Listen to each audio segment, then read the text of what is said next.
Bismillahirrahmanirrahim. Iqra' bismi rabbikal ladzi khalaq. Khalaqal insana min 'alaq. Iqra' wa rabbukal akram. Alladzi 'allama bil qalam. 'Allamal insana ma lam ya'lam. Assalamualaikum warahmatullahi wabarakatuh. Alhamdulillahi rabbil alamin wa bihi nasta'in ala umuri dunya waddin. Allahumma shalli wa sallim ala Muhammadin wa alihi wa ashabihi ajma'in. Jemaah subuh yang dimuliakan Allah, kembali kita bersyukur atas segala rahmat dan karunia yang Allah berikan kepada kita, terutama di bulan Syawal ini yang secara harfiah bermakna bulan peningkatan. Kita masih diberikan kesehatan, kesempatan, dan gerakan hati untuk selalu berbuat baik pada setiap saat.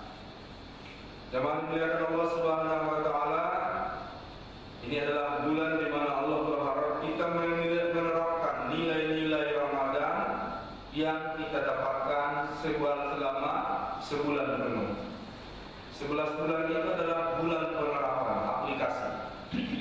Sedangkan 1 bulan adalah bulan latihan. Jadi ternyata puasa kita bukan hanya untuk puasa, tapi puasa adalah sebuah wadah sarana untuk mencapai sebuah tujuan. Tujuannya adalah Al-Baqarah 183, la'allakum tattaqun, bertakwa. Kemudian Al-Baqarah 185, la'allakum tashkurun, agar kalian bersyukur. Kemudian diulang lagi Al-Baqarah 187, la'allahum yattaqun, agar mereka bertakwa. 183 agar kalian bertakwa. 187 agar mereka bertakwa. Apa maksudnya ini? Meliputi semua orang, kamu dan mereka. Inilah tujuan puasa ya.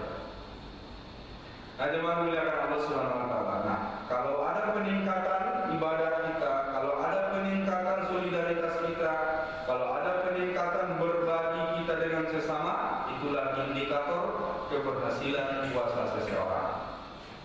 Nah, jemaah subuh yang memuliakan Allah Subhanahu wa taala, khusus tentang sholat, kita sudah mulai masuk bab sholat.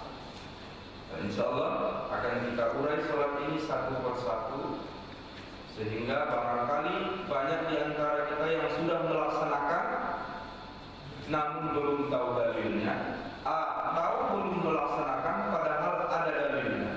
Ini sangat penting karena ibadah ini tidak boleh dibuat-buat, harus semua berdasarkan dalil. Jamaah yang muliakan Allah Subhanahu wa taala, salat. Dalam Islam salat itu kedudukannya luar biasa.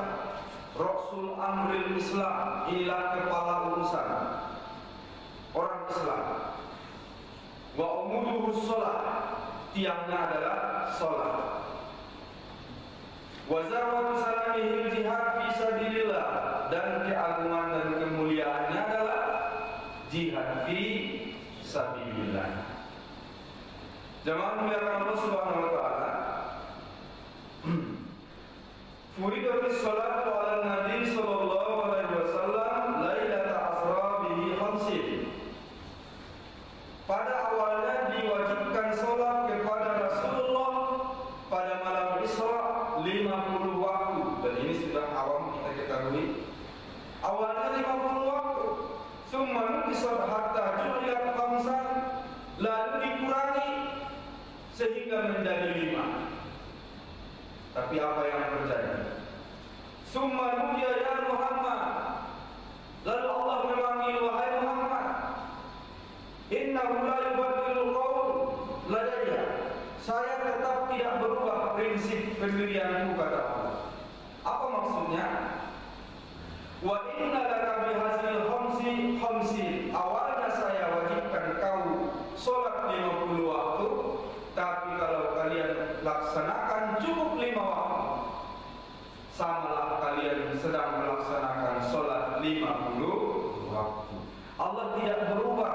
rahmat dan rahimnya.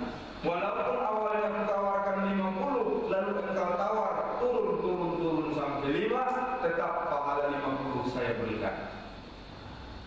Inilah rumusnya. Siapa yang mendatangkan satu kebaikan, Allah lipat gandakan jadi 10 kebaikan. Ini rumus dasar. Inilah bonus minimal. Berapa bonus minimalnya? 1 kebaikan kali 10. Dan di atas itu masih ada kalau berjamaah kali 27. Kalau di bulan Ramadan kali 70. Masih banyak lagi. Bahkan tidak terhingga lagi bonus ini. Nah, jemaah subuh yang dimuliakan Allah Subhanahu wa taala, wa huwa awwalu ma yuhasabu 'alaihi al-'abdu. Inilah amalan yang pertama kali akan dihisab pada hari kiamat. Awwalu ma yuhasabu 'alaihi al-'abdu yaumil qiyamah as-shalah. Ingat, pertama kali yang dihisab dari amalan seorang hamba pada hari kiamat adalah salat. Fa in salahat salaha sa'iru amali, wa in fasadat fasada sa'iru amali. Kalau baik salatnya, maka baiklah seluruh amalnya. Tapi kalau tidak baik salatnya, maka dianggap tidak baiklah seluruh amalnya. Riwayat Tabrani. Ini sangat panjang. Diriwayatkan lagi masih dalam riwayat yang sama, diteruskan hadis ini. Allah mengutus malaikat untuk memeriksa solat seorang hamba. Lalu malaikat melapor, ya Allah, ternyata banyak solat wajibnya yang kurang. Tepat waktu kurang, khusyuk, bahkan mungkin jarang-jarang juga dia solat. Dulu sebelum dia bertobat, dulu waktu dia muda, dulu waktu anaknya masih kecil-kecil, tapi menjelang akhir hayatnya dia tobat. Dan ternyata kesimpulannya banyak sholatnya yang tidak sempurna. Apa kata Allah? Wahai malaikat, periksa sholat sunnahnya. Diperiksa oleh malaikat. Ya Allah, sholat sunnahnya bagus. Kata Allah, tempelkan, sempurnakan kekurangan sholat wajibnya dengan sholat sunnahnya. Jadi pertanyaan klasik, ada dalil qada sholat? Ada. Ada dalil fidyah sholat? Tidak ada. Pertanyaan klasik. Dalil qada sholat terbatas bukan karena menyengaja tinggal, tapi tak sengaja tinggal karena A. Ketiduran, B. Kelupaan, C. Ada keadaan darurat yang memang tidak bisa melaksanakan sholat. Ini ada dalilnya. Nanti sampai ke sana kita akan pelajari dalil masing-masing. Nah, jemaah yang muliakan Allah Subhanahu wa taala, berarti memang sholat ini jangan kita sepelekan. Inilah tiangnya. Itu apa kita membeli pernak-pernik rumah kita harga jutaan di saat tiang pondasinya belum ada. Mau ditaruh di mana? Menunggu pondasi ditegakkan. Maka itulah yang dimaksud, kalau baik sholatnya, baiklah amalan yang lain. Kalau tidak baik sholatnya, maka tidak baik amalan yang lain. Kalau roboh tiangnya, hancur semua. Kalau belum ada tiangnya, mau ditempel di mana? Keramik yang dari Malaysia ini, dari Brunei Darussalam sana, beli. Udah ada fondasi belum? Mau ditempel di mana? Nah, banyak orang yang mungkin secara hubungan sosial bagus. Di mana ada pesta, datang. Ada kemalangan, hadir. Di mana yang sakit, jenguk. Semua orang tahu ya. Kalau saya memang tak heran. Kurasa kalau mati itu banyak kali pun yang datang ke rumah. Semua orang bilang saking baik. Tapi ternyata tak sholat. Ini sayang. Apa sayangnya? Belum ada tempelan amal. Andai kata dia bersolat, maka amal yang selama ini dia kerjakan tuh akan datang semua tuh menempel pada tiang-tiang. Zaman dimuliakan Allah. Wa hiya ahlul wasiyati wasabiha Rasulullah sallallahu alaihi wasallam. Inilah wasiat terakhir Rasulullah. Umat tahu supaya umatnya melaksanakan sholat.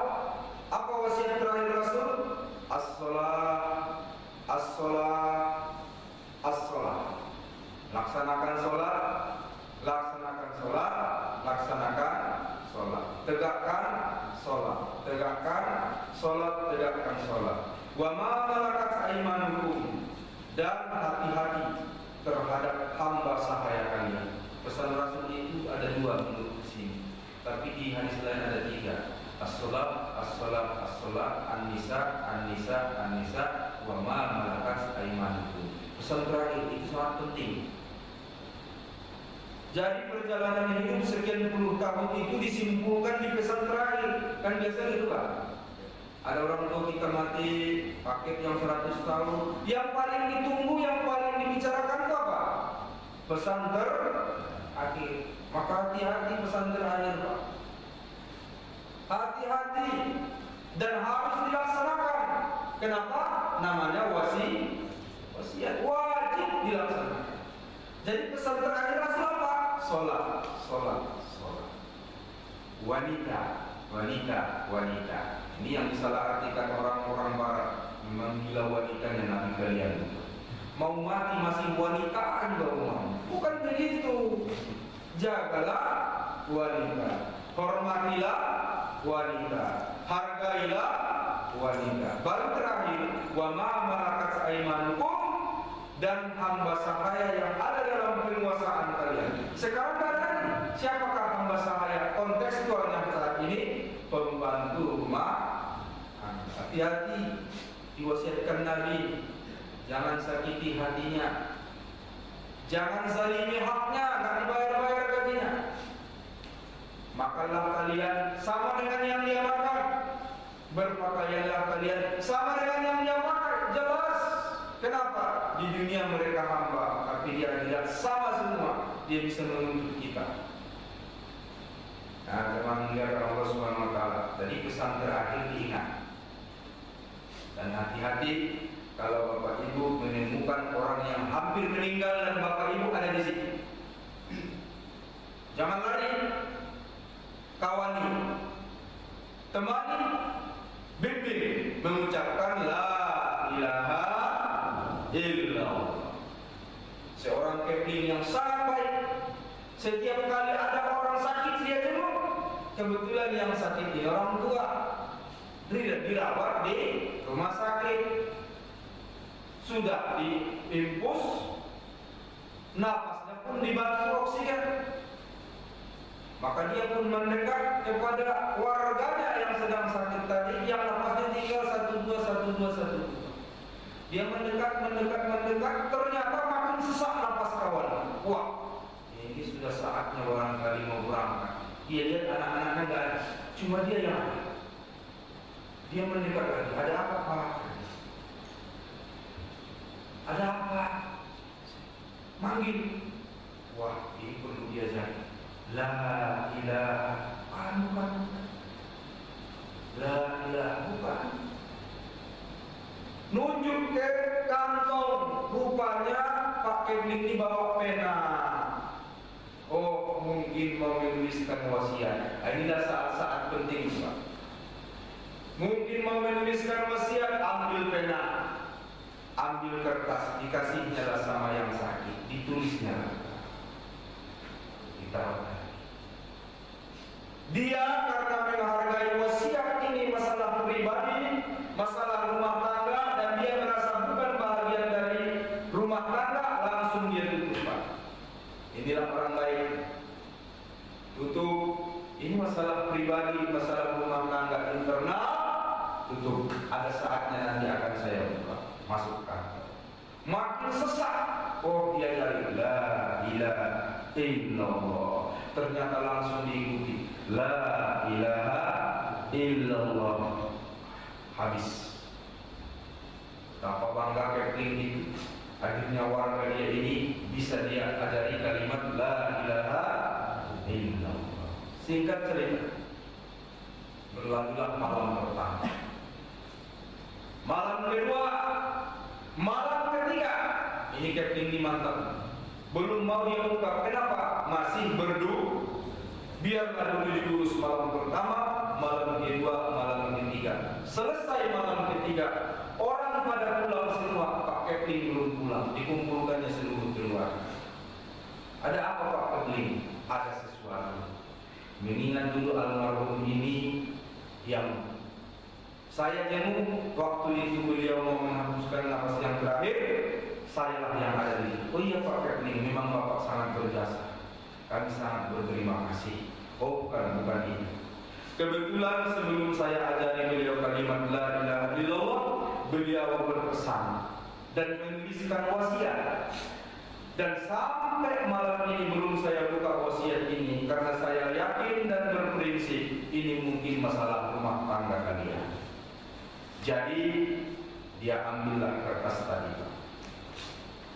Ini anak yang tertua kau ambil. Belum saya buka sedikit pun, dan saya tak tahu apa isinya. Dan tolong dibuka kalau saya sudah keluar dari rumah ini. Oh, mantap ya. Begitu memang menjaga. Tolong dibuka sesudah saya keluar dari rumah ini. Diterima anak tertua, dia pun mulai keluar. Begitu sampai di halaman, teriak anak dari dalam, Pak, jangan pulang, Bapak harus tanggung jawab. Pak, tegang semua. Bapak harus tanggung jawab. Loh, kenapa, ada apa? Ini Pak. Pas dibuka, apa isi tulisan? Pak Kepling, tolong jangan injak selang nafas saya. Makanya bapak-bapak hati-hati kalau menghadapi orang yang bakal mati. Bapak yang membuat bapak kami mati. Rupanya bukan wasiat, karena nggak sanggup ngomong lagi, tulis. Jadi perlu hati-hatian. Nah, jemaah muliakan Allah Subhanahu wa taala, kita kembali lagi.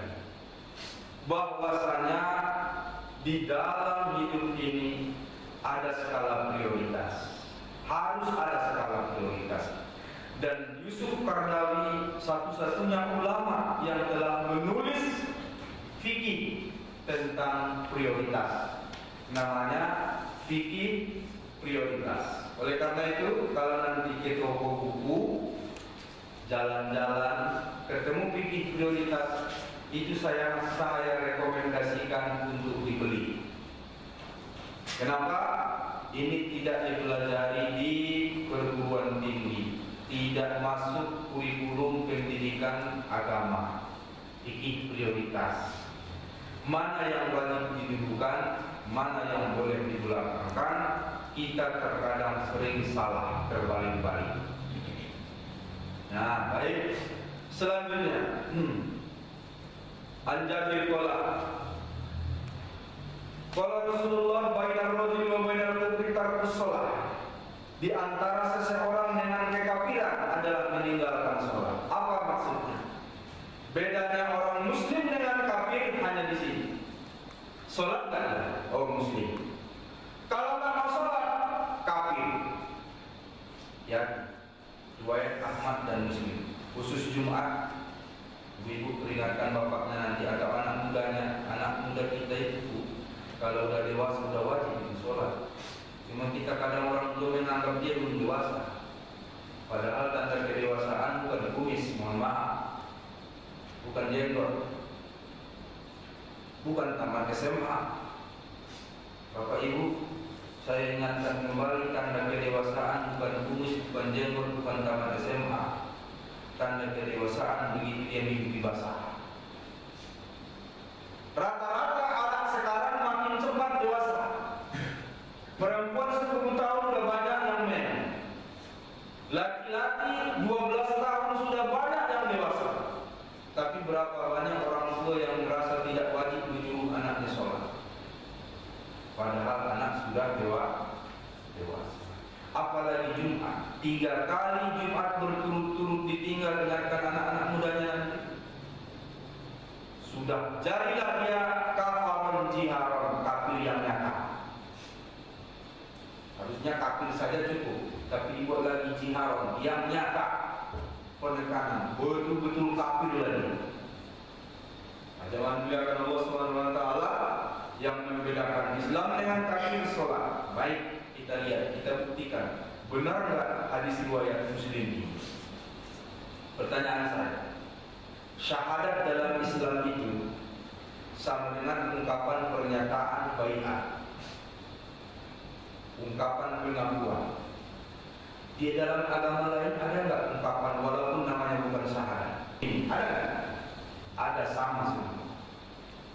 Kalau ada orang Islam masuk agama lain, dia juga disyahadatkan, cuma beda istilah. Ada puasa. Semua agama mengajarkan puasa. Malah ada yang lebih ekstrim lagi puasanya. 40 hari, 40 malam. Ada. Zakat, semua agama mengajarkan berbagi kepada sesama. Cuma namanya beda. Kalau kita zakat, agama lain mungkin ada yang namanya dengan tali kasih, mungkin ada yang namanya dengan malam amal. Tapi semua agama mengajarkan itu. Nah, haji Bapak Ibu, bukan cuma orang Islam yang punya kota suci. Semua agama punya kota suci. Ada yang ke Roma, ada yang ke Gangga. Semuanya menganjurkan umatnya untuk berkunjung ke kota suci. Nah, syahadat semua agama, zakat semua agama, puasa semua agama. Haji yang bahasa kita berkunjung ke Baitullah, bahasa mereka berkunjung ke kota suci. Jadi yang membedakannya apa? Yang enggak ada. Sholat 5 waktu.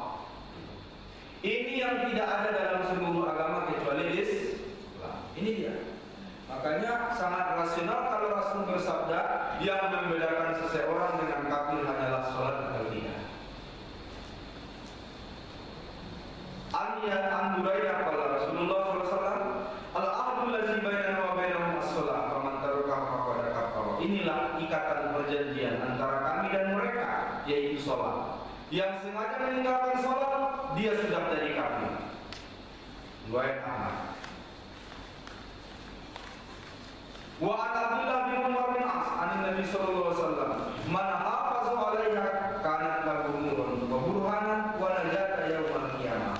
Siapa yang menjaga sholat, maka akan menjadi nur baginya, petunjuk baginya, dan keselamatan di hari kiamat. Walam lam yuhafiz 'alaiha lam takul lahu nuran. Yang tidak menjaga sholat, tidak ada nur baginya, dan tidak ada petunjuk wala najah, dan tidak ada keselamatan. Wa kana yaumul qiyamah ma'a Qarun wa Fir'aun wa Haman wa Ubay bin Khalaf. Dan nanti di hari kiamat, orang yang tidak menjaga sholatnya ini, dia akan bersama Qarun, Fir'aun, Haman, dan Ubay bin Khalaf. Jangankan empat-empat, satu aja ngeri.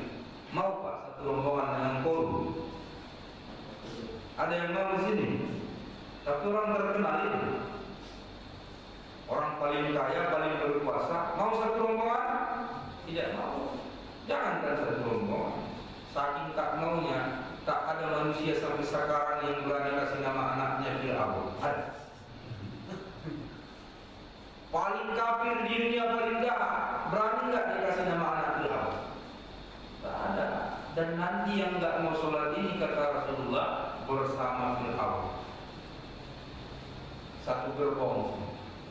Auzubillah min dzalik. Riwayat Ahmad Tabrani. Berapa ulama al-hadis mutaqaddimah sahih riwayat ketika fi tariqus shalah wa ibadah dami. Menurut mayoritas ulama, orang yang sengaja meninggalkan sholat menurut hadis-hadis di atas adalah telah nyata kafir dan boleh dibunuh. Wah, ini ekstrim ini. Boleh dibunuh. Walakinna katsiran minal ulama as-salaf wal khalaf minhum Abu Hanifah, Malik, Syafi'i ala annahu la yakfur. Tapi sebahagian juga tidak.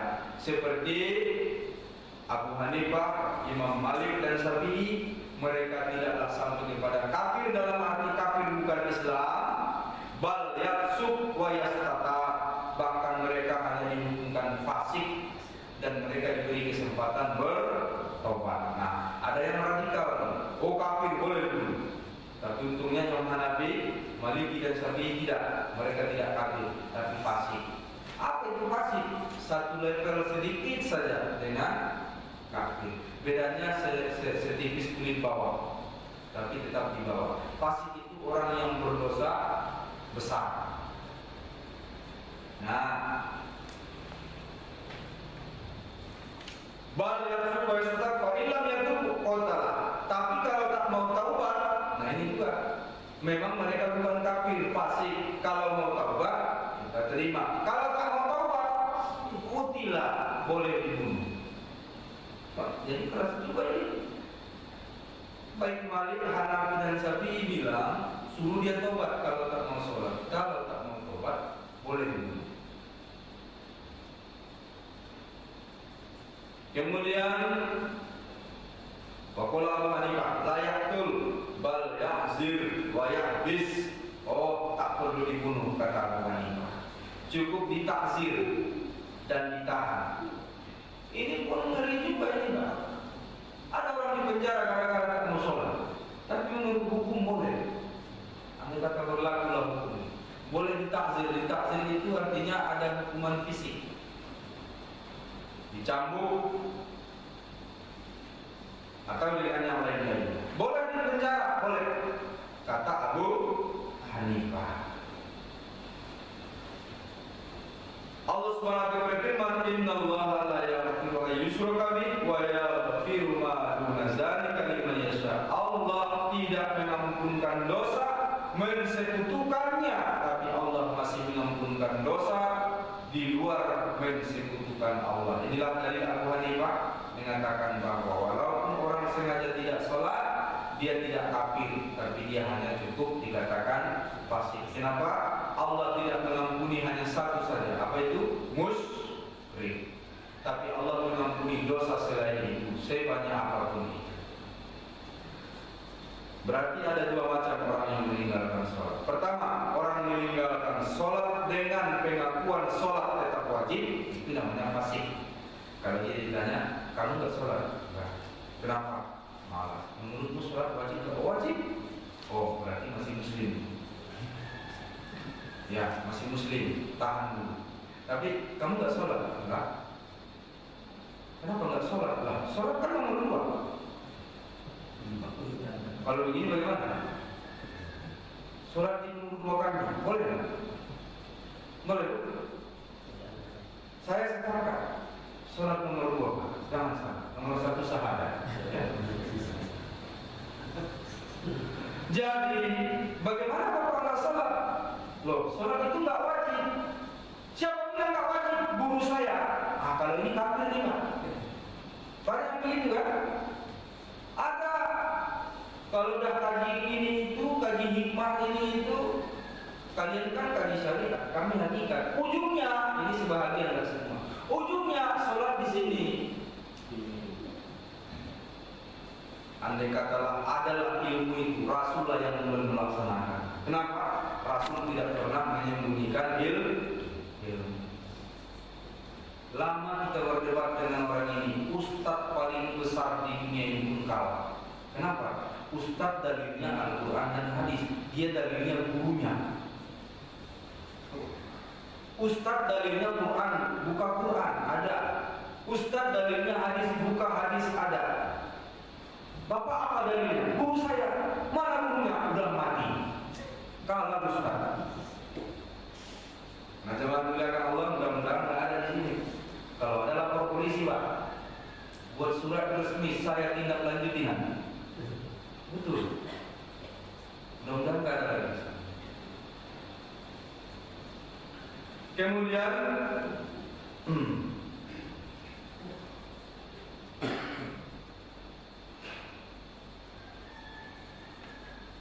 likulli nabiyyin da'watun mustajabatun fata'ajjala kullu nabiyyin da'watahu ini ahtabat da'wati syafa'atu li ummati yaumil qiyamah mamata la yusyrik billahi syai'an.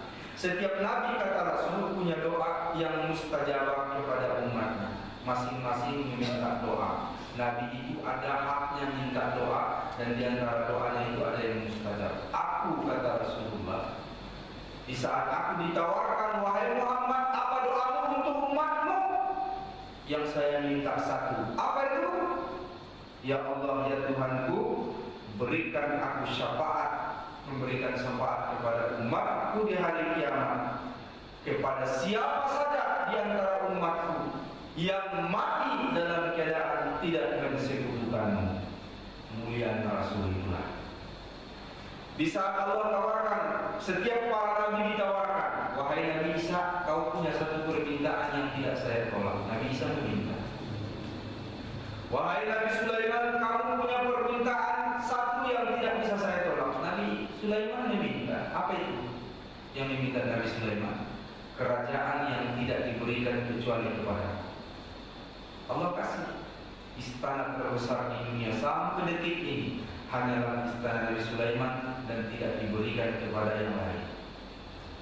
Satu-satunya nabi yang bisa mengikat jin dan setan, mengerti bahasa binatang, bisa memerintahkan setan dan jin apa yang dia mau, hanyalah Nabi Sulaiman. Tidak diberikan kepada nabi yang lain. Semua nabi punya permintaan spesial. Giliran Nabi, wahai Muhammad, apa permintaanmu? Coba bandingkan Sulaiman meminta istana dan kekuasaan. Apa yang diminta Nabi Muhammad? Ya Allah, berikan aku kesempatan memberikan syafaat kepada umatku, semua umatku kecuali yang mati dalam keadaan musyrik. Berarti yang malas sholat pun masuk, ya kan? Kenapa? Yang malas sholat belum tentu mati dalam keadaan musyrik. Ini kesempatan besar bagi kita semua. Walaupun malas sholat, tetap Allah memberikan syafaat kepada Rasulnya untuk menyelamatkan umatnya. Jadi Rasul tidak bilang, ya Allah, berikan aku kesempatan memberi syafaat kepada umatku yang sholat. Tidak. Semua umatku kecuali yang musyrik kepada jadi jangan sampai musyrik. Jangan sampai musyrik. Nah kemudian aslihin nasa yusab bisafati man qala la ilaha illallah khalisan min qalbi. Kata Rasulullah, berikan kabar gembira kepada seluruh manusia, nanti mereka akan mendapatkan syafaatku apabila mereka mengucap la ilaha illallah dalam keadaan ikhlas hatinya. Ada memuliakan Allah Subhanahu wa taala berarti tauhid. Jangan sedikit pun menserikatkan Allah. Sebanyak apapun dosa, ada peluang Allah ampuni. Sebanyak apapun tinggal ibadah, ada peluang untuk menuju. Kemudian sholat bayi, sholat anak-anak. Muru auladakum bis sholati idza balagu sab'an wadribuhum 'alaiha idza balagu ashran.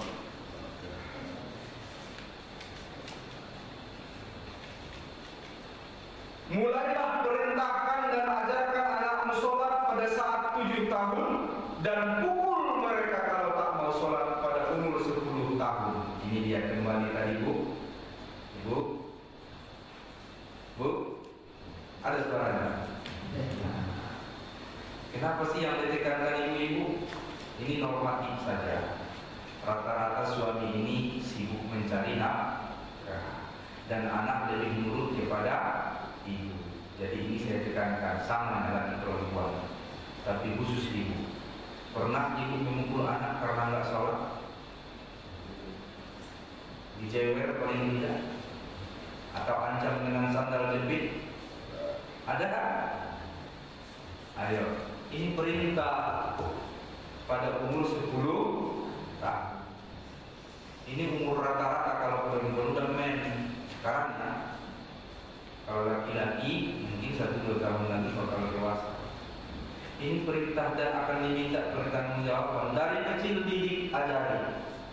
Dan kalau nggak sholat, anak sekarang memang ya nggak macam anak dulu dipelototi orang tuanya itu udah takut, betul Pak? Orang tua datang melotot gini, saja untuk mau copot. Anak sekarang ibu ambil sandal mau dipukul, ketawa, itu sandal putus talinya. Ayo, tapi walaupun demikian syariat jalan. Ayo, kalau nggak pulang ayamnya ribut satu lagi. Mana ayam saya? Nggak pulang anaknya jam 11. Belum apa? Nggak ada yang ribut. Nah, yang di sana, sini jangan, sini nggak ada, yang di sana. Sekarang waktu-waktu sholat. Mari kita lihat waktu sholat. Zuhur. Ini waktu di zaman Nabi nggak ada jam. Jadi patokan kita pun bukan jam. Jam bisa rusak, bisa habis baterai, ya kan? Apalagi yang melihat jam juga macam-macam. Itu dari jamnya Pak. Bisa rusak, habis baterainya. Yang lihat jam orang tua. Mana jarum panjang, mana jarum pendek, dia nggak tahu. Ada yang azan jam 11 siang, ada yang azan subuh jam 4. Kenapa? Yang dilihat jarum panjang. Nah, oleh karena itu panduan kita adalah matahari. Waktu zuhri iza zalatis syamsu wa kana zallar rajulu kataulihi malam yahbil asar. Adapun waktu zuhur adalah apabila mulai tergelincir matahari dan bayang-bayangnya sepanjang benda itu selama tidak atau selama belum masuk waktu asar. Apa maksudnya? Adapun waktu zuhur tadi matahari pas di atas kepala. Ini nanti berikutnya waktu-waktu yang dilarang sholat. 2 minggu ke depan adalah waktu yang dilarang sholat. Salah satunya adalah pas matahari di atas kepala. Hati-hati. Ini kalau tahu nggak boleh, tapi kalau nggak tahu ya nggak apa-apa. Pas matahari di atas kepala, indikasinya apa? Bayangan nggak ke kiri, nggak ke kanan, nggak ke muka, nggak ke belakang. Persis di bawah kita. Haram sholat. Dari keluar hawa api neraka. Bukan mitos, hadis. Haram. Bukan cuma haram sholat, haram juga menguburkan mayat. Hati-hati kalau menguburkan mayat. Lihat dulu pas matahari di atas kepala. Tapi itu tidak akan lama, tidak akan lama. Kenapa? Paling tidak 1 menit. Tidak akan lama. Dan waktu itu duha sudah habis. Kapan habis waktu duha? Begitu matahari setinggi di atas kepala. Jadi waktu duha itu ada terus sampai menjelang matahari di atas kepala. Malah waktu duha nanti kita akan belajar. Ditanya oleh sahabat, kapan sebaiknya waktu duha? Apa jawab Rasul? Yang orang sering laksanakan jam 8. Tidak yang sebetulnya. Tapi boleh. Waktu terbaiknya kapan? Kata Rasulullah, apabila anak onta meringkik karena kepanasan. Jam berapa itu kira-kira? Nah, itu dia. Itu yang terbaik. Anak onta meringkik karena kepanasan. Jam 8 belum lah. Tapi sudah boleh. Kenapa? Sudah mulai batas duha. Matahari setinggi tombak. Sudah boleh. Maka kemarin ini kurasa ada yang nggak sah sholatnya kemarin. Kenapa? Waktu saya kemarin ada satu masjid yang menghadang jalan saya nggak bisa lewat. Masih jam 7 lewat 10. Kenapa? Mereka udah baris. Dan nggak boleh lewat siapapun termasuk saya Ustaz. Pak, saya mau ngisi di masjid Al-Quran, nggak boleh Pak, putar. Masya Allah. Rupanya sholat ini sudah mengganggu hak asasi orang lain untuk sholat. Penjimat asasi manusia. Putar Pak. Mau Ustaz, mau putar. Salah satu masjid jam 7 lewat 10. Kenapa? Sholat Idul Fitri dan Idul Adha itu hanya sah kalau sudah masuk waktu duha. Inilah pentingnya mengaji. Untuk wilayah Sumatera Utara jam segitu belum. Sudah disusun barisan, tak boleh dari kami lewat. Maka kami mutlak. Saya pikir jangan-jangan Al-Bukhari itu diikut-ikutan. Alhamdulillah sampai sini masih takbir. Kita kemarin berapa sih? Kita mulai 7:30 lebih. Kenapa? Pastikan masuk dulu waktu duha, baru boleh sholat Idul Fitri dan Idul Adha. Yang kedua, jangan mendahului pemimpin. Jadi kalau di Sumatera Utara ini Gubernur Sumatera, nggak boleh. Makanya harus koordinasi antara masjid. Jam berapa sholat di gubernuran? Itu panitia daerah nggak boleh. Nah saya yakin masjid jadi itu udah pasti gubernur belum, karena jadwal yang saya tahu 7:30 mulai. Nah, jadi terkadang kita anggap sepele masalah seperti ini. Yang kedua, saya temukan kasus di beberapa masjid, bukan cuma satu, yang memakai jadwal waktu sholat abadi. Jadwal sholat abadi. Saya heran masjid ini kok kapan saya sholat situ terlambat terus. Padahal saya sudah setel waktu. Memang saya bukan orang yang datang paling bagus dalam arti kata belum azan sudah sampai, enggak. Memang saya termasuk orang yang di bawah itu standar. Tapi saya sudah setel, saya tidak akan terlambat berjamaah. Ternyata begitu saya sampai di masjid itu, selalu saya ketinggalan takbir pertama. Oh, kenapa ini? Saya cari-cari apa masalah di masjid ini. Rupanya di depan sekali, di dekat towernya azan itu ada jadwal abadi. Pas saya periksa secara rinci, kecepatan mereka 2-3 menit karena jadwal abadi. Saya bilang, Pak, jadwal abadi ini menurut jadwal terkini yang dikeluarkan Badan Hisab dan Ruqyah Sumatera Utara, kecepatan 2-3 menit. Pantas setiap kali saya kesini saya terlambat. Sampai dia bilang, saya pun heran, Ustaz kok terlambat? Jadi Pak, tolong dirubah ini. Pak, itu benar itu yang masih kiai jadwal abadi. Mana ada jadwal abadi? Pergeseran matahari sudah berubah. Jadi pakailah jadwal terkini yang disusun oleh Badan Hisab dan Ruqyah. Saya kopi, saya kasih. Saya nggak tahu di tempelnya apa enggak.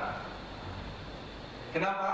Yang kita takutkan, walaupun hanya selisih 2-3 menit, saya takut dan khawatir jangan-jangan dia azan zuhur pas matahari di atas kepala. Hanya karena jarak antara di atas kepala dan tergelincir sedikit masuk ke zuhur hanya sekitar 1-2 menit.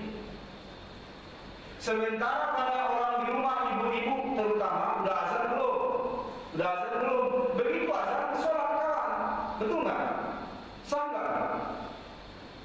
Belum selesai azan ibu sholat, sah ya? Sah nggak? Sah. Jangan ragu. Karena azan sudah masuk. Tapi gara-gara tadi salah, belum 2 menit lagi dia udah azan, pas matahari di atas kepala, waktu yang sudah sholat kawan di rumah. Inilah pengaruhnya. Makanya sangat-sangat penting diperhatikan waktu. Malah supaya jangan ragu-ragu ini masuk waktu haram nggak? Nah, lebih bagus kita lewatkan sedikit. Jadi yang namanya awal waktu nggak usah diteng Allah Akbar, tidak, bukan seperti itu. Malah Rasulullah melaksanakan sholat subuh pada saat matahari sudah mulai hampir naik, sudah mulai hampir terbit. Loh, itu awal waktu nggak? Awal waktu. Jadi jangan sempit kali penafsiran awal waktu itu. Sehingga terkadang ada orang ambil wudhu aja nggak dapat dia takbir pertama. Kenapa? Terlalu terobsesi awal waktu. Jangan. Tunggu orang yang ambil wudhu. Tapi kalau sudah merasa diri terlambat, janganlah kita ya ke masjid. Awak pula yang ditunggu orang. Jadi inilah namanya prioritas itu. Orang dari tadi nunggu, dia pun sibuk sama dengan kita. Awak tak tahu di bulan datang terlambat, saya ke masjid lagi. Takdirnya pun 3 kali. Allah lebih kata sudah tahu diri. Itu sunnah. Jaga perasaan orang wajib. Nah, itu prioritas namanya. Jadi waktu zuhur itu mulainya sesudah tergelincir lewat sedikit dari kepala yang tergelincir sampai bayang-bayang seorang panjang sama dengan dirinya. Itulah akhir zuhur. Kalau diletakkan ini matahari dari sana, maka panjang bayangnya ini andai kata dipunditkan sama. Itulah terakhir waktu subuh. Dan itu waktu transisi, haram lagi sholat. Waktu transisi ini haram sholat. Zuhur habis, asar belum masuk. Itu lama nggak lama. Mungkin ini hanya 1 menit. Makanya kalau jadwal itu salah 1 menit, bisa masuk waktu haram. Itu bahayanya. Sampai matahari turun lagi, sehingga bayangannya tadi yang sama dengan panjangnya itu sudah mulai memanjang, lebih panjang bayangan daripada itulah awal asar. Itulah awal asar. Sampai cahaya matahari tenggelam dan belum menguning. Asar tadi masuk mulai saat ini tadi matahari dari sana misalnya pada titik, kalau di sini 90 derajat ya. Ini titik haram, tak boleh sholat. Turun ke 91, 92 derajat, boleh sholat subuh. Terus ke titik 135. Ya, 135 pertengahannya. 135 derajat, habislah zuhur, asar belum masuk. Ini waktu haram lagi, tak boleh sholat. Kalau tahu, ya, kalau tahu. Turun sedikit ke 136 derajat, mulai bayang-bayang memanjang. Masuklah waktu asar. Turun terus pas sudut 180 derajat. Ini haram lagi sholat, tak boleh. Pada saat proses matahari sedang terbenam, yang bahasa Mandarinnya sunset. Pernah dengar? Dalam ini tak boleh sholat. Asar sudah habis, maghrib belum masuk, tak boleh sholat. Berapa lama ini? Ini pun paling 1 sampai enggak sampai 2 menit, sekitar 1 menit. Makanya kalau ada waktu sholat terlalu cepat, selalu kita khawatir kena waktu yang haram. Sesudah sempurna tenggelamnya, dengan indikator naiklah bayangan kuning senja, kuningnya merah-merahan, sempurnalah baru masuklah waktu maghrib. Berapa lama maghrib? Hanya sebatas senja kuning ada. Oh, bagaimana mengukurnya? Kita nggak selamanya melihat matahari, dan kita tidak semua rumah di pinggir pantai. Imam Syafi'i mengatakan mengukurnya adalah kalau seseorang datang ke masjid, begitu dia datang sudah masuklah waktu, maka dia beristinja dengan sempurna, berwudu dengan sempurna, berdoa sesudah wudu dengan sempurna, masuk dia ke masjid. Dia sholat qobliyah 2 rakaat. Ada dalilnya? Ada. Nanti kita belajar. Qobliyah maghrib 2 rakaat dengan sempurna. Habis itu dia sholat maghrib 3 rakaat dengan sempurna. Dia zikir dan berdoa dengan sempurna. Habis itu dia sholat ba'diyah maghrib 2 rakaat dengan sempurna. Lalu dia tutup doa dengan sempurna. Habislah waktu maghrib. Itulah ukuran. Waktu 5 jam. Istinja sempurna, duduk sempurna, sholat qobliyah sempurna, sholat maghrib zikir dan doa sempurna, sholat sunnah zikir dan doa sempurna. Habislah waktu maghrib. Mungkin lebih kurang 1/4 jam. Nah, inilah yang saya terapkan, coba saya terapkan di masjid dekat rumah.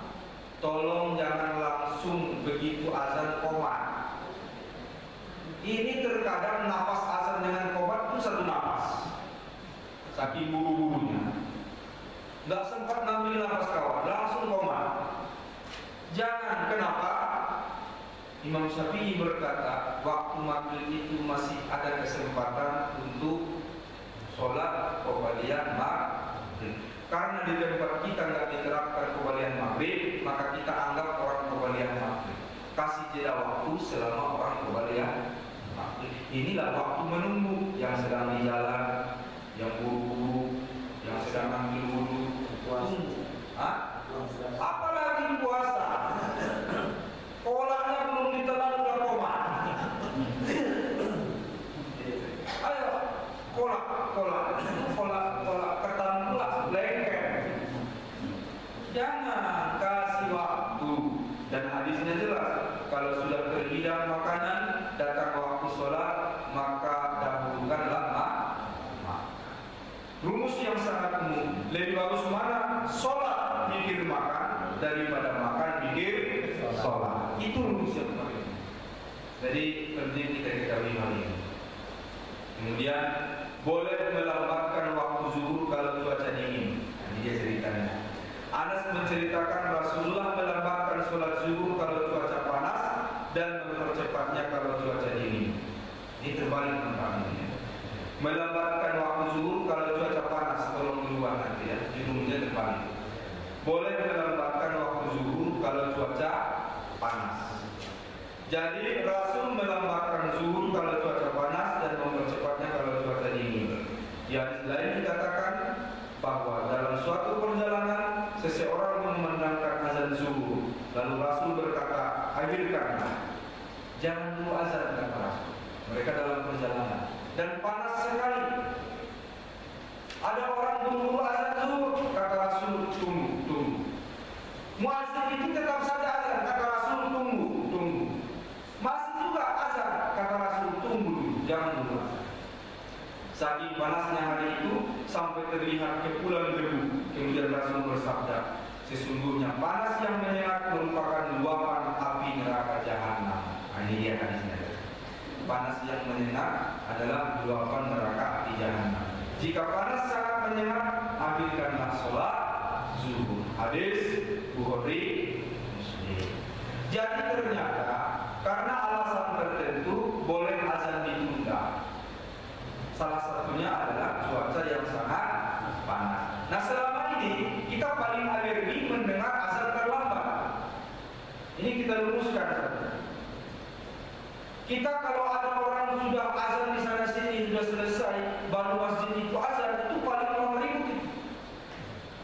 Siapa lagi yang azan sudah terlambat? Ini harus azan. Kalau menurut hukum boleh. Tapi kebiasaan setempat perlu diperhatikan. Untuk itu supaya tidak jadi fitnah. Macam mana caranya? Azan tetap wajib. Tetap. Kalau hanya untuk komunitas kita supaya jadi fitnah, tidak terjadi fitnah bagi orang lain, tidak usah lagi azan pakai nih. Bisa. Ya. Kemudian sholat asar di ujung waktu. Rasulullah bersabda, barang siapa yang menemui satu rakaat sholat asar sebelum matahari terbenam, maka dia mendapati waktu asar. Ini dia. Begitu Allahu Akbar, matahari terbenam, habis. Tapi karena sudah sempat dia menemukan satu rakaat, maka dia pun dianggap masih sholat asar. Tapi ini sebenarnya sudah hukum darurat ini. Jangan dipegang terus asar ini. Jangan. Ini namanya hukum darurat. Emergency. Yang kita pegang adalah sholat di awal waktu. Kemudian, walaupun demikian, sengaja melambatkan sholat asar dikecam Rasul sebagai perilaku kaum munafik. Sebagaimana sabda Rasul, waktu tersebut merupakan waktu sholatnya orang munafik.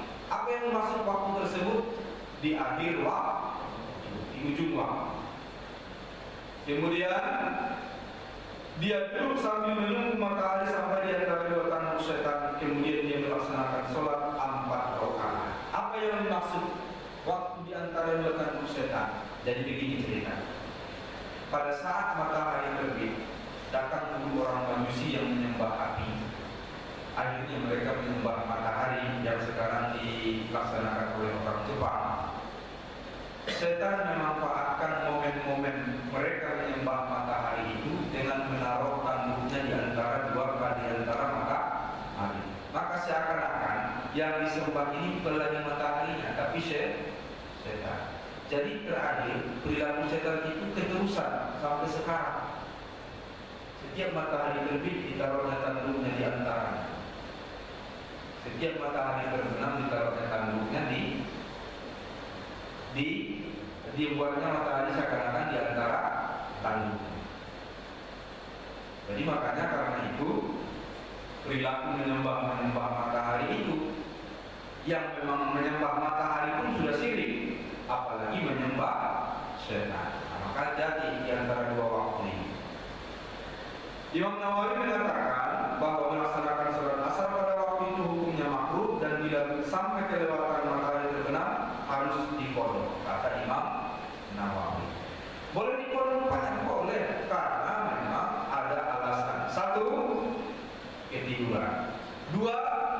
kelupaan. 3, darurat emergensi nggak bisa sholat. Contoh, dokter yang lagi operasi, boleh nggak dia meninggalkan pasien gara-gara datang waktu sholat? Operasi ini Pak, oh maaf ya, saya sholat awal waktu dulu. Boleh, tinggal rutin di dalam. Ajaib kali dokter ini kata-kata. Seluruh dunia baru dokter ini paling pakai. Kenapa? 3 hari Pak sesudah dijahit perut saya, tiap hari HP bunyi di dalam. Banyak HP dokter ditinggal ya. Nah, boleh? Tidak boleh. Nyawa itu harus diutamakan. Andai kata kita sholat, andai kata terjadi nanti Pak, siapapun jadi imam, tiba-tiba boom, ada yang jatuh, berhentikan sholat. Jangan tunggu-tunggu lagi, berhentikan sholat. Urus yang jatuh, nanti ulang. Ini harus diketahui. Karena pernah ini kejadian di satu masjid. Ini pernah betul kejadian.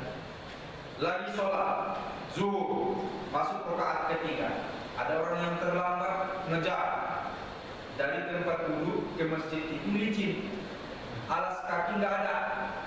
Tuk jatuh dia pas di pinggiran tangga ini, di sudut yang di sininya ini. Tergeletak dia di sini. Imam tak dengar, tapi orang di samping kaca ini dia tak ada yang berhenti sholat. Langsung 1 rakaat lagi. Begitu selesai salam berhamburan keluar, pingsan kawan. Untung tak mati. Maka mereka bertanya waktu itu kejadian, mereka bertanya, macam mana yang Ustaz yang sebenarnya? Kalian salah saya. Begitu lihat dia jatuh, berhentilah sholat.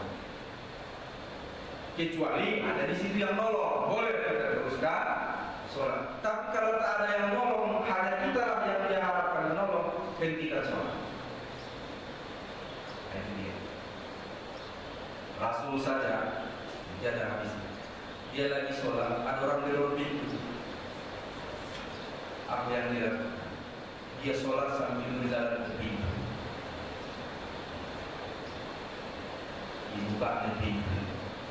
Nanti kita pelajari. Nah ini keadaan darurat. Darurat yang membolehkan seseorang menunda sholat. Sebab ini harus dipelajari. Kenapa? Kalau tidak dipelajari nanti akan membawa kemudaratan kepada pribadi maupun kepada orang. Ibu kalau lagi sholat, anak nangis di kamar mandi, tiba-tiba senyap. Waktu nangis masih ibu dengar, tiba-tiba senyap. Ibu tetap sholat nggak? Orang lain di rumah nggak ada, cuma ibu dengan dia. Lanjut sholat atau berhenti? Berhenti. Jangan-jangan masuk subuh. Karena tiba-tiba senyap. Kalau masih nangis ya nggak apa-apa, oh masih aman. Ini banyak kejadian ini. Jadi kalau sudah begitu kejadiannya, berhenti. Ingat waktu Nabi memendekkan sholat, cepat kali dia sholat. Ya Rasulullah, biasanya sholat secepat ini. Iya, saya dengar anak kecil menangis. Begitu beliau dengar anak kecil menangis, langsung beliau pendekkan sholat sampai sahabat bingung, tak pernah sholat seperti ini. Saya pikir anakku orang tuanya sedang sholat, rupanya tidak, orang tuanya pun di luar. Pertimbangan. Kemudian menyegerakan sholat asar ketika cuaca mendung. Rasulullah bersabda, segerakan sholat kalian ketika sedang mendung, karena sesungguhnya orang yang tidak sholat asar amalnya terhapus. Sholat asar ini penting Bapak Ibu, tolong perhatikan. Di antara sholat yang ditekankan ini 2, sholat subuh. Sholat subuh jelas banyak sekali ayatnya dari Nabi. Terkadang disebut Quran al-Fajr yang kita baca waktu subuh tadi, bacaan waktu fajar. Sholat asar, dirikan sholat terutama sholat wusta. Sholat asar ini digelar dengan sholat wusto. Kenapa wusto? Wusto itu wasit. Apa arti wasit? Penengah. Betul nggak? Apa gunanya wasit? Penengah. Jadi wusto ini sholat penengah. Kenapa penengah? Begini. Matahari di atas kepala, matahari terbenam. Tengah-tengahnya asar. Inilah dia sholat tengah. Dan kenapa? Ini sholat ibarat selimut kepala kamu. Kenapa? Selimut yang pendek, yang tanggung itu paling menyakitkan. Ditarik ke kepala, kaki dingin. Ditarik ke kaki, kepala yang dingin. Sholat asar ini Pak, kalau lagi main bola, lagi enak-enaknya. Kalau lagi di kebun, lagi enak-enaknya kerja. Kalau lagi jualan, lagi laris-larisnya. Kalau lagi berjalan, malas berhenti. Kenapa? Yang tadinya panas sudah mulai redup. Banyak godaannya. Yang paling banyak orang ini tertinggal sholat apa? Asar. Betul. Tanggung berhenti, nantilah. Ternyata macet di jalan, nggak dapat sholat di rumah. Tanggung sedikit lagi sampai di sana aja. Ternyata tak sadar kalau di kebun tuh, walaupun matahari sudah hampir terbenam, itu masih terang. Kenapa? Nggak ada yang terang lagi. Apalagi di sawah, masih terang ada kelihatan. Padahal tinggal 5 menit lagi. Begitu sadar, ya Allah, tadi udah mau tenggelam. Itulah asar. Makanya hati-hati kalau asar cepatkan. Karena cuaca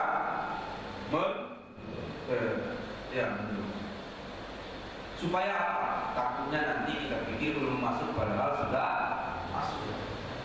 Kemudian melambangkan maghrib sampai senja merah hilang. Suatu hari Rasul berusaha sholat maghrib pada saat matahari terbenam. Esok harinya Rasul berkata, hadirkan sholat sampai warna kemerah-merahan matahari hampir hilang. Apa maksudnya? Tidak boleh sholat pada saat matahari terbenam. Daripada masuk waktu yang haram, lebih bagus lambatkan. Itu prinsip. Zuhur pun sama. Daripada ragu kita jangan-jangan waktu haram, lewatkan sedikit. Maka jangan-jangan ini waktu haram, lewatkan sedikit. Kalau terlewat betulan, Allah Maha Pemaaf. Tapi sedangkan 1 rakaat saja asar sudah masuk matahari tenggelam, Allah tetap terima. Itu dia maksudnya. Jadi khusus untuk waktu sholat kita tidak memakai jam, tapi jamnya adalah jam matahari. Ini mungkin berbeda secara topografi kita, geografis kita.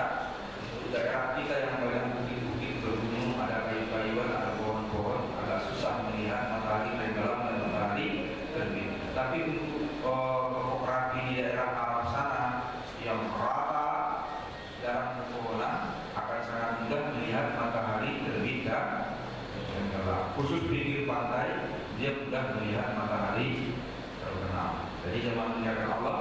Intinya kalau tak melihat matahari, pakai indikator waktu, yaitu jam. Kalau juga tak melihat, tak ada jam, maka pakai indikator keyakinan. Yakin rasanya sudah masuk sholat. Ternyata begitu sholat belum masuk, nggak usah ulangi lagi. Besar. Karena dengan kasus tayamum kemarin, ternyata sesudah tayamum dia ketemu air, sedangkan waktu sholat belum habis. Bertengkar orang dua ini. Macam mana ini? Kita ulangi nggak sholat? Kata yang satu, nggak ulangi lagi lah. Ya sholat tadi. Kata yang satu, kita ulangi. Kenapa? Udah ketemu air waktu belum habis. Ada yang ulangi sholat, ada yang tidak. Bertengkar sampai di depan Rasul. Apa jawab Rasul? Masih ingat Bu? Yang tidak, yang mengulangi sholat, dia dapat pahala 2 kali. Yang tidak mengulangi sholat, dia sesuai dengan sunnah. Mana yang lebih bagus? Yang mengulang 2 kali apa yang sesuai sunnah? Yang 2 kali? Mundur lagi kita. Yang 2 kali apa sesuai sunnah? Yang paling baik sesuai sunnah. 2 kali ringan kali. Kalau sesuai sunnah 1 kebaikan dibalas 10 kali. Jadi yang dimaksud Nabi yang paling bagus tidak mengulangi sholat. Baik teman-teman Allah Subhanahu wa taala, inilah kajian kita tentang waktu sholat. Kalau ada pertanyaan kami silakan. Ya, silakan. Ada pertanyaan Ustaz. Ya. Mengenai sholat sunat, sholat Isra sama Awabin. Itu macam mana batas Isra atau sama duha? Nah, satu lagi Ustaz, itu tentang komat ini. Kalau Pak Ketua itu dibikin komat sana, jadi komat itu sudah ada imam baru komat. Ini tidak.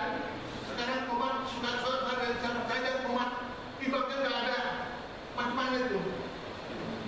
Nah, dibikinlah di itu sana. Satu. Ya. Baik, yang pertama sholat Isra.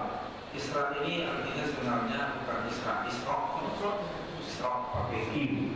Isra itu artinya matahari sedang memutar terbit atau arah ke timur. Matahari terbit dari timur. Saya sampai sekarang belum menemukan dalil yang kuat tentang itu. Karena ini saya pending, belum saya jawab. Karena belum saya temukan dalil yang kuat tentang sholat Isra. Begitu juga dengan sholat Awabin atau sholat Taubat. Saya belum menemukan dalil yang kuat tentang itu. Oleh karena itu saya pending teman-teman. Kemudian tentang tata cara azan dan qomat akan ada babnya tersendiri. Bab azan dan qomat. Kita akan pelajari bagaimana tata cara yang sebetulnya menurut hadis Rasulullah. Siapa yang azan, siapa yang qomat. Siapa yang memerintahkan azan, siapa yang memerintahkan qomat. Nah, karena seringnya begini, yang azan di sana, yang qomat di belakang. Tidak satu komando. Secara umum saya katakan, itu satu komando. Siapa yang memerintahkan azan? Imam, kalau dia sudah hadir. Siapa yang memerintahkan qomat? Imam juga. Terus siapa yang azan, siapa yang qomat? Jangan berbeda. Yang azan itulah qomat. Nah, itu secara umum saya gambarkan. Tapi andai kata berbeda, bukan haram, boleh. Terus apakah wajib imam di depan dulu baru boleh qomat? Memang sebaiknya begitu, tapi tak selamanya wajib begitu. Nanti ada hadisnya, Rasul sedang di pintu, masuk masjid, Bilal sedang qomat. Ada hadis. Jadi tidak sangat mesti begitu. Tapi kalau dikatakan yang sebagusnya mana? Imam sudah siap, baru dia bilang qomat. Yang sebagusnya. Ya. Nanti untuk lebih lengkapnya masuk kita bab azan dan qomat. Silakan Mas. Ya. Waalaikumsalam warahmatullahi wabarakatuh. Tadi mengenai waktu sholat, sebenarnya Ustaz berhenti di waktu maghrib. Ya. Yang saya tanyakan di sholat isya, Ya. itu di akhir itu di hingga tengah malam itu kira-kira gimana patokannya? Ya, terima kasih. Memang kita tidak masukkan lagi karena begitu habis maghrib otomatis masuk waktu isya. Nah, ini pun bagi ibu-ibu, bapak-bapak, bagi kita yang mau musafir, sebetulnya waktu isya itu tak kalah menunggu azan. Begitu habis maghrib senja merah hilang, sudah masuk waktu isya. Karena antara maghrib isya tidak ada pengantar. Tidak ada pengantar. Sholat yang ada pengantara hanyalah subuh dan zuhur. Di antara waktu duha. Itu aja. Maghrib isya itu nyambung. Maka andai kata kita mau dalam perjalanan, kalau memang belum berangkat busnya, sudah lewat waktu maghrib, isya aja sekalian. Tidak usah menunggu azan. Tidak usah nunggu azan. Itu sudah masuk. Sampai kapan isya? Sampai fajar. Maka sholat subuh itu dalam Al-Quran tidak disebut subuh, tapi fajar. Indikatornya jelas kalau fajar, ada bintangnya. Cuma kita tidak menguasai. Orang lalu, orang nelayan tahu persis itu. Mana fajar sidik, mana fajar kasih. Saya sendiri masih kurang paham, tapi katanya kedap-kedip hilang timbul. Nah, itu pelajar kasih bahan pelajar pokok, pelajar sodik itu yang kayak ini lagi, gak hilang timbul. Nah, biasa orang lain lebih paham. Jadi pelajar. Kapan habis waktu subuh? Begitu masuk waktu kapan habis waktu isya? Begitu masuk waktu fajar.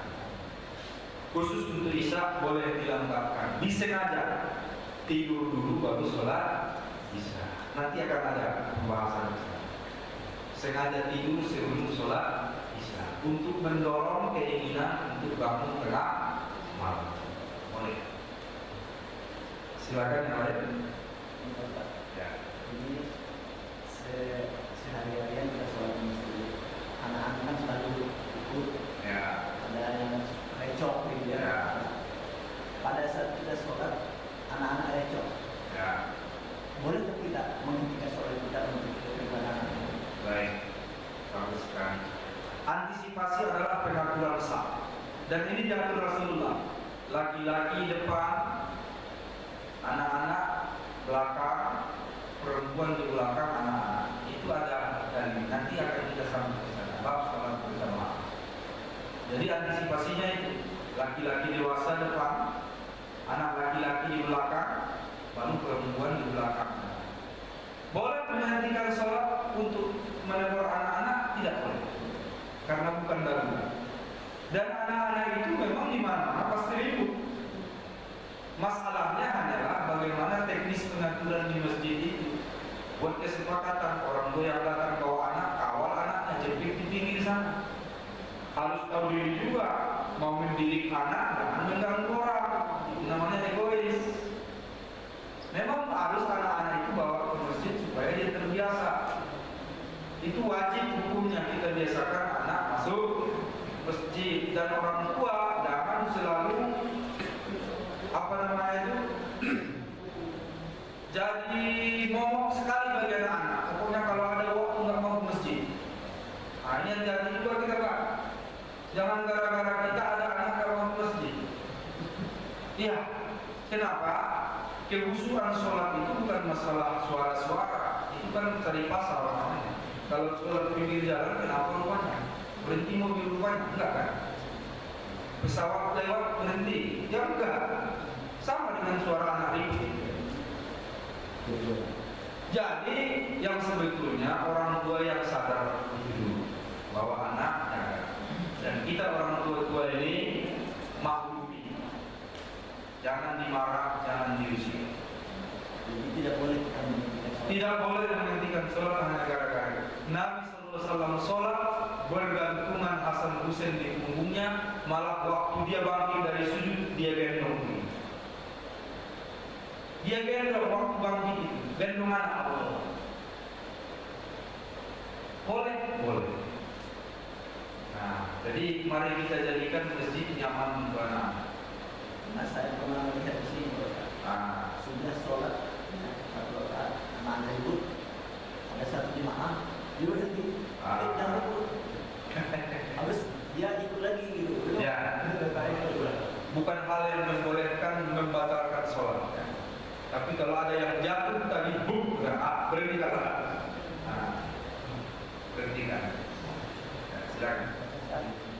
Di masjid itu kan sering tertulis tulisan mohon HP dengan nonaktifkan atau silent. Tapi satu jamaah itu tidak mengherankan itu. Sering kejadian sholat berjamaah handphone berbunyi. Satu, apa hukumnya menurut syariat Islam, menurut syarat. Yang kedua, akibat perbuatan kita orang merasa terganggu, apakah dengan suara ataukah dengan gerak-gerik dalam sholat berjamaah. Baik, sangat up to date. Inilah perkembangan teknologi. Kalau dulu kan nggak ada perintah itu, nonaktifkan HP karena cuma ada HP. Sekarang imam bukan cuma luruskan dan rapatkan barisan, tolong saya gantikan HP-nya, dan tambahnya ya. Jadi begini, persepsi kita tentang khusyuk ini mungkin suatu saat akan kita bahas. tidak mendengar gangguan, tidak mendengar suara, padahal khusyuk kan? Sehingga kita merasa sangat terganggu kalau ada anak ribut, kalau ada HP bunyi. Itu betul gangguan, betul. Yang punya HP tahu diri matikan, sesuai dengan simbol pendidikan. Tapi saya sarankan jangan membuat tulisan di depan. Ini pindah aja ini. Ini sangat potensial mengganggu kerusuhan kalau saat ini. Makanya polos dari depan. Ini teknis saja, nggak diatur. Karena apa? Apalagi pakai kaos dari Bali. Yang baca saya kurang kerjaan, macam-macam tulisan. Jangan bawa ke masjid itu. Apa-apa ditulis di situ. Kadang ketawa. Nah, jadi itu masalah teknisnya. Tapi ingat, suara-suara bunyi-bunyi dalam sholat jangan mengganggu kehusuan. Justru disitulah latihan. Justru disitulah latihan. Kalau ini, ya kalau mau ini ya kena malam. Banyak kalau HP ya matikan. Kenapa rupanya?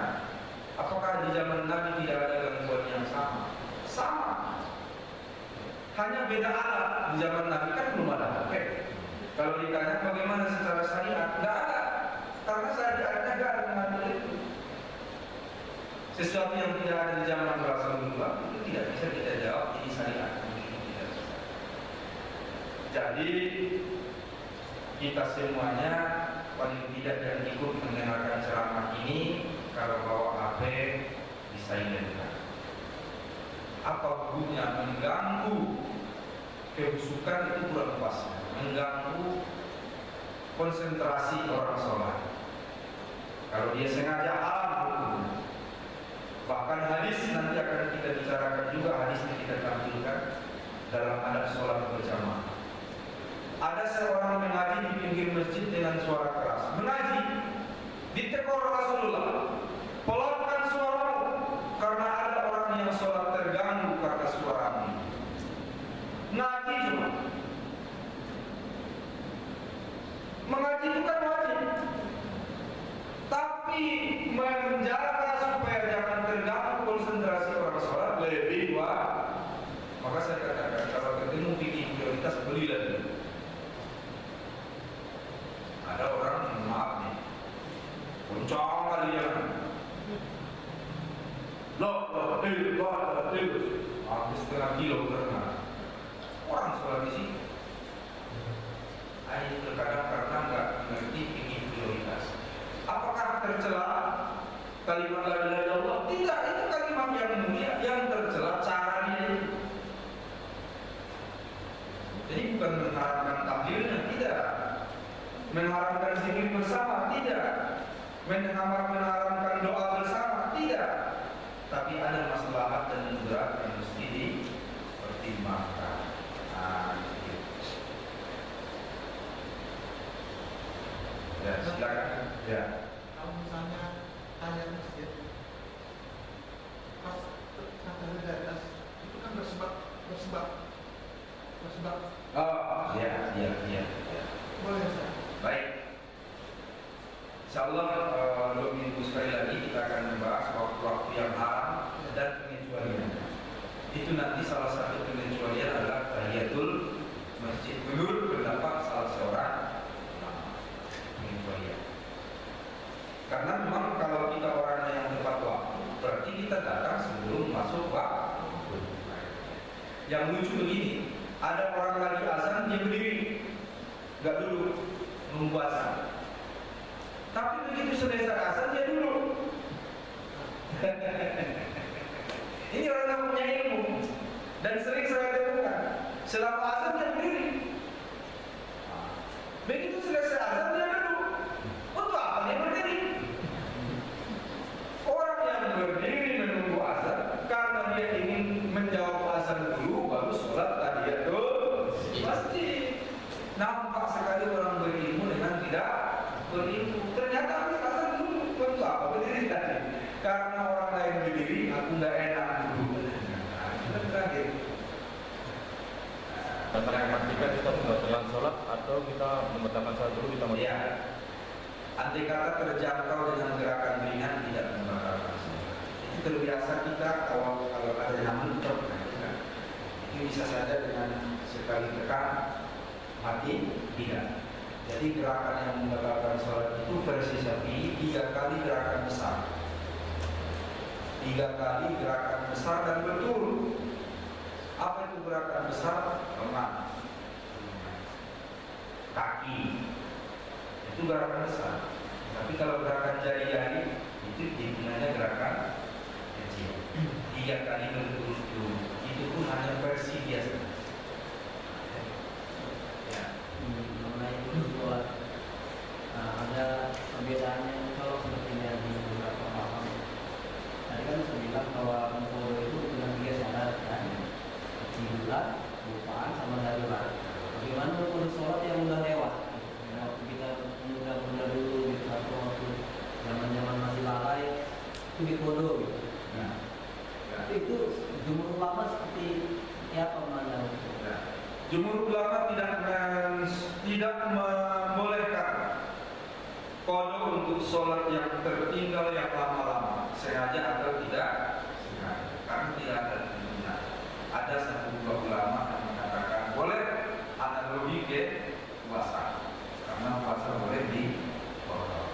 Jadi ini paham sangat minoritas. Kalau mayoritasnya tidak, kenapa? Solusi yang lebih pas dan menurut hadis yang sahih adalah perbanyak sholat sunnah. Itu yang kita baca di awal tadi. Kalau kurang sholat wajibnya, Allah perintahkan malaikat periksa sholat sunnah. Maka cukupkanlah kekurangan wajib dengan sholat sunnah. Saya pikir kalau masalah itu tidak bertentangan antara mayoritas ulama. Hanya saja di kampung-kampung. Kalau di kota itu mulai kurang ini. Di kampung kalau ada orang mati dihitung umurnya, baru buat prediksi macam intelijen ada. Kira-kira berapa kali dia meninggalkan sholat. Nanti satu sholat sekian kilo. Dia kali pula Tuhan. Dibuat di satu karung beras 50 kilo, dibuat pipa atau kayu bakar bulat dorong-dorong antara Pak Ustadz dengan ahli waris. Sedekahkanlah sama Pak Ustadz beras sekian puluh kilo sebagai pembayar fidyah almarhum bapak saya. Aku terima, kata Ustadz. Tapi tadi sudah berjanji kalau sekali terima lewat ya berapa sholat. Sedekahkan lagi sama kalian beras yang aku terima ini. Aku terima, dorong-dorongan sampai subuh. Ya, dan saya sudah melihat langsung. Itu makali bukan namanya. Udah dalil yang nggak jelas, makali pula. Nah, kan itu. Jadi mohon maaf nih, di antara kita kalau udah terlanjur, boleh buat. Kedepannya jangan lagi. Jangan. Ya. Mungkin di luar pembahasan mengenai kunut, saya sudah baca dari buat orang yang tidak kunut, juga baca dari orang yang kunut. Cuma tidak baca dari orang yang dia berpaham tak kunut, beriman sama orang yang kunut, tapi dia tak mengikut gitu. Apa? Tidak ikut doa kunut gitu. Padahal dia memang mungkin berpaham tidak kunut selama ini. Tapi kan mengikut imam itu wajib. Ya. Nah, itu gimana pendapat ulama? Karena kan di zaman Rasulullah tidak ada khilaf yang mengenai ini kan. Ya. Jadi yang paling pas adalah pada saat bertandangnya Imam Syafi'i dengan Imam Hambali. Maaf kalau salah. Di antara itu satu imam yang berpaham dulu, satu imam yang tidak berpaham dulu. Apa yang terjadi? Yang tidak paham dulu mengikuti yang ini yang pas. Jadi kalau memang dia tidak kunut, apa imam dia? Siapa imam yang dia ikuti? Sementara imam yang dia ikuti pun pada saat bertandang ke Imam Syafi'i, dia ikut nah, itu yang paling tepat. Itu saja. Doanya bagus kok. Allahumma hadini biman hadini wa afini biman afait. Tunjuki aku seperti orang yang kau beri petunjuk, sehatkan aku seperti orang yang kau beri kesehatan. Apa dia enggak mau?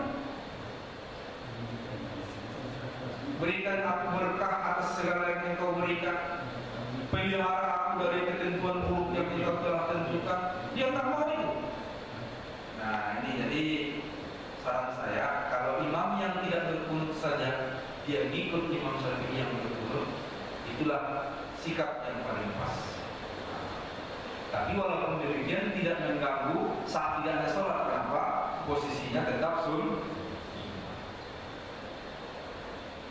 Ya, masih ada? Baik. Ya. Di pertanyaan ini dari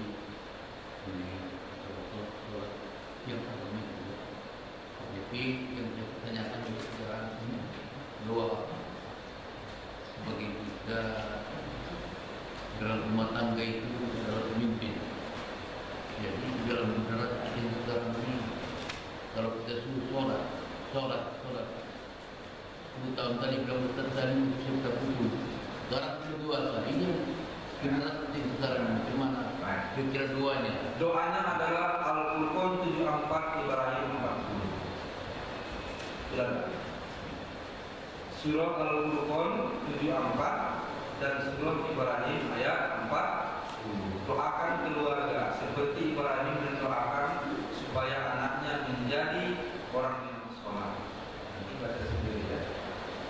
Rabbana hab lana min azwajina wa dzurriyyatina qurrata a'yun waj'alna lil muttaqina imama. Rabbana ja'alna muqimas shalah min dzurriyyatina rabbana taqabbal du'a. Itu yang paling pas.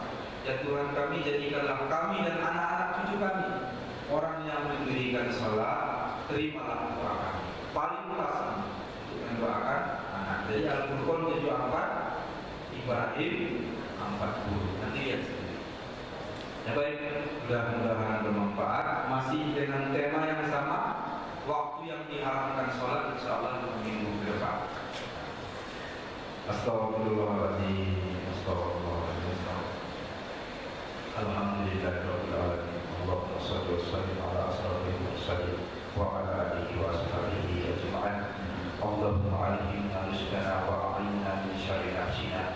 Allahumma rizqna al-fahma wal ilma wal hikmah wal aqla bi rahmatika ya arhamar rahimin. Allahumma ja'al jama'ana wa jam'a marhuma wa tafarruqna min ba'dihi tafarruqan ma'suma.